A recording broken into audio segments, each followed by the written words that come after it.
నెల్లూరు జిల్లాలో సరికొత్త వివాదం నెలకొంది. నిన్న మొన్నటి వరకు సోమిరెడ్డి వర్సెస్ కాకానిగా సాగిన వైరం ఇప్పుడు యూటర్న్ తీసుకుంది. రాజకీయ క్రీడలో అధికారులు పావులుగా మారడంతో వివాదం కాస్త కలెక్టర్ వర్సెస్ కాకానిగా మారింది. ఇంతకీ కలెక్టర్కు కాకానికి మధ్య వైరం ఏంటి? కలెక్టర్ కాకాని వివాదంలో టీడీపీ ఎందుకు తలదూర్చింది? సింహపురిలో అసలేం జరుగుతోంది?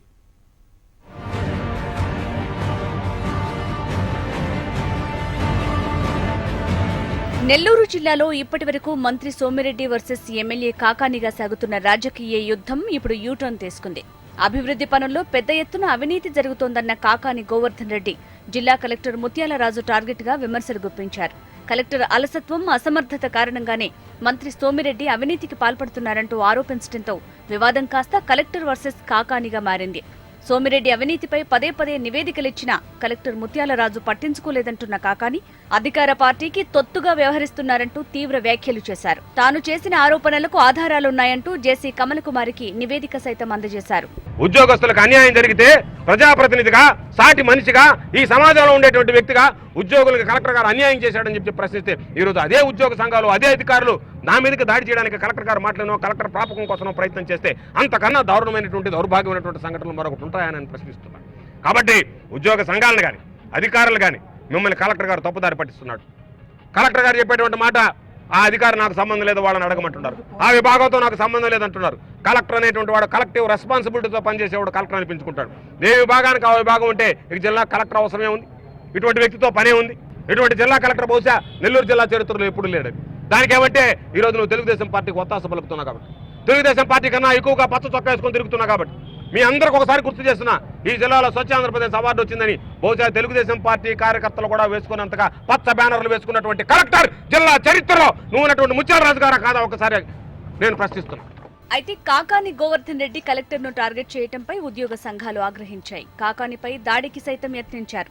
అదే సమయంలో కలెక్టర్ కు అండగా టీడీపీ శ్రేణులు ఆందోళన నిర్వహించాయి. అధికారులను బెదిరిస్తే ఊరుకునేది లేదంటూ స్ట్రాంగ్ వార్నింగ్ ఇచ్చారు.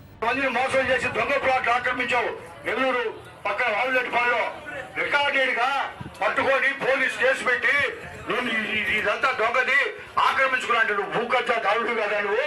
ఎక్కడన్నా చంద్రమోహన్ రెడ్డి ఒక్క ఎకరా కానీ ఒక్క అరసెంటు కానీ భూ కబ్జా చేశాడని నిరూపిస్తావా? నిజంగా రేపు నీకు శిక్ష పడితే జగన్మోహన్ రెడ్డి కన్నా మరో 10 సంవత్సరాలు ఎక్కువ శిక్ష పడుతుంది. నీకు పడితే ఖాయం చెప్పి మనం చేస్తున్నా. ఏకంగా జిల్లా కలెక్టర్ పైనే ఆరోపణలు చేయటం నెల్లూరు జిల్లా చరిత్రలోనే ఎన్నడూ జరగలేదన్న టీడీపీ ఎమ్మెల్సీ బీద రవిచంద్ర యాదవ్ ప్రభుత్వ అధికారులను బెదిరించి ఏం సాధించలేరంటూ వైసీపీ ఎమ్మెల్యే కాకాని గోవర్ధన్ రెడ్డికి హితవు పలికారు. రోజుకో రకమైన ఆరోపణ చేయడం, గుట్టదగలేసి మొహానేయడం తప్పితే రాజకీయ పరంగా పోరాడండి. ఆ నియోజకవర్గంలో ఏదైనా సమస్యలుంటే నిలదీయండి. అనునిత్యం వేల వందల కోట్ల అవినీతి జరిగిందంటూ పదే పదే నెల్లూరు జిల్లా రాజకీయాల్లో లేకపోతే నెల్లూరు జిల్లా నేతలంటేనే ప్రజలు చులకనగా చూసేటువంటి పరిస్థితి కల్పిస్తున్నారు. ఇది కరెక్ట్ కాదు. జిల్లా కలెక్టర్ గారిని ఒత్తిడికి గురి చేసో లేక ఆయన్ని వేధించో రాజకీయంగా ఏదో సాధిద్దాం అనుకుంటే అది మీరు నష్టపోతారు తప్పితే దానివల్ల ఫలితం రాదు. ఒక మంచి అధికారిని ఈనాడు ఇబ్బందులకు గురి చేస్తూ విమర్శలు చేస్తున్నటువంటి వైఎస్ఆర్ కాంగ్రెస్ పార్టీ అయినా కాకాని గోవర్ధన్ రెడ్డి గారైనా దీనిపైన ఇప్పటికైనా చక్కదిద్దుకోండి. కాకాని వర్సెస్ కలెక్టర్ వివాదంతో సర్వేపల్లి నియోజకవర్గంలో ఉద్రిక్త పరిస్థితులు ఏర్పడ్డాయి. టీడీపీ శ్రేణులు ఆందోళన చేస్తున్న సమయంలోనే వెంకటాచలం మండల గ్రీవెన్స్ సెల్ కు కాకాని రావడంతో మరింత ఉద్రిక్త వాతావరణం ఏర్పడింది. అయితే పోలీసుల విజ్ఞప్తి మేరకు గ్రీవెన్స్ సెల్ నుంచి కాకాని వెళ్లిపోవడంతో పరిస్థితి అదుపులోకి వచ్చింది.